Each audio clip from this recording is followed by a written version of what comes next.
This month is a very special month. It's a Summerton Whisky Club month, and I've got the bottle right here.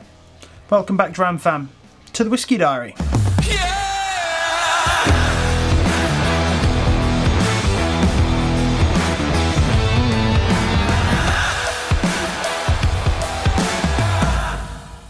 For those that don't know, the Summerton Whisky Club is an online whisky club. You pay £50 every 2 months, so on average £25 a month, and for that you get a random bottle.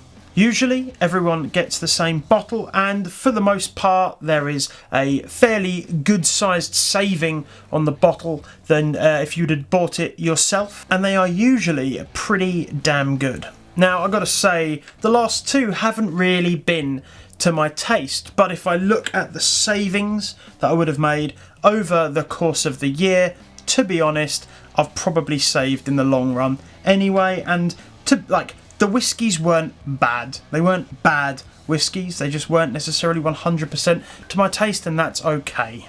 Just for the record, I do pay for my subscription. This is not an ad of any sort. I am a member of the Whisky Club, and Dan, the owner of the Whisky Club, sends me the bottle, and a couple of other YouTubers sends the bottle just a little bit early so that we can make this video to be released at the same time on bottle release day. Now, this month's bottle got me very excited indeed. This is the 16-year-old Fettercairn third release. That, of course, makes it a 16-year-old Highland whisky, bottled at 46.4% ABV. It is unchill filtered.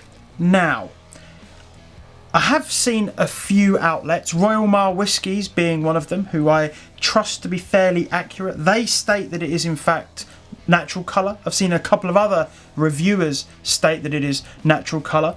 But I have also seen on other websites state that both previous releases were artificially coloured. It doesn't say it on the bottle, so it's up to you to decide really whether that's important to you. Moving on. This is a vatting of ex-bourbon, ex-Oloroso and ex-PX sherry casks. And this retails on Master of Malt for £71.64, but of course if you are a Summerton Club member this was £50. So why did this excite me quite as much as it did? Well, almost a year ago to the day, 1 year and 2 weeks ago, I reviewed the Fettercairn 12. Now, I liked the Fettercairn 12, I still do like the Fettercairn 12, but I had two complaints about it. One, it was bottled at 40%.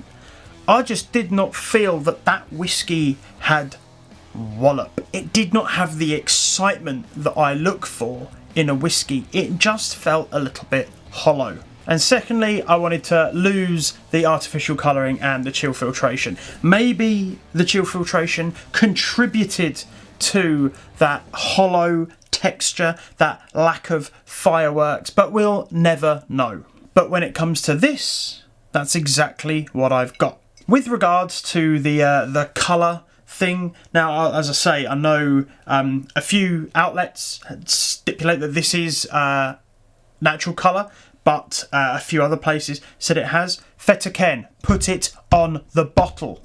This is something to be celebrated. I said in my last video that I felt that Fettercairn were stuck in their ways. They're an old distillery making whiskey to the same kind of standards that their customers would probably have looked for, you know, years ago. But I think modern whiskey drinkers now, we look for the 46% and above, which we've got, the unchill filtered, which we've got, and potentially the natural colour, but it's not on the bottle, so we don't know.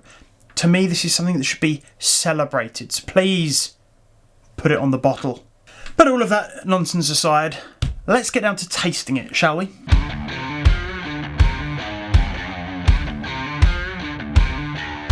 Right up front, on the nose, apple juice, honey, maybe a little bit of ginger in there as well.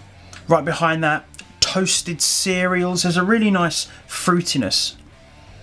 Maybe a little bit of a toasted coconut in there, dried bananas, like a little bit of a tropical dried fruit thing going on. And right on the tail end, I get a really nice bright, almost sour cherry fruitiness. It's like a really nice bright red fruits flavour. It smells absolutely wonderful, and it smells big, and it smells juicy. It doesn't feel like it's lacking anything on the nose. On the palate,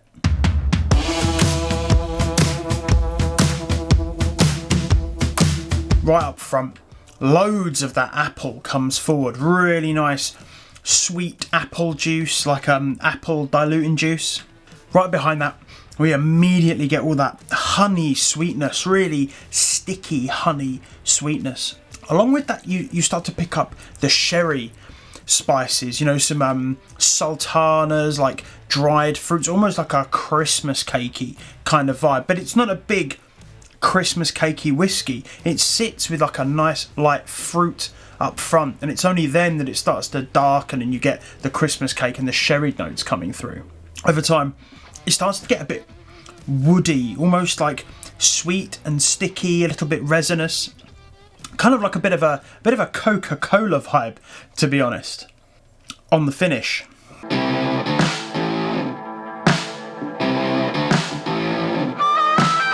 finish-wise, really nice, warm honey, almost a jam-like, red fruity, like a jam, like summer fruits jam sitting around.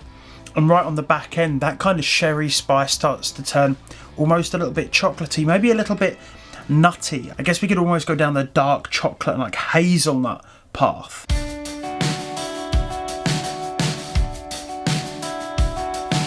So overall, what do I think of it? I think this is a great whiskey. I really like this. It has everything that I wanted from the 12, just dialed up to where it should have been for the 12, with just a little bit more kind of rich spice right in the middle.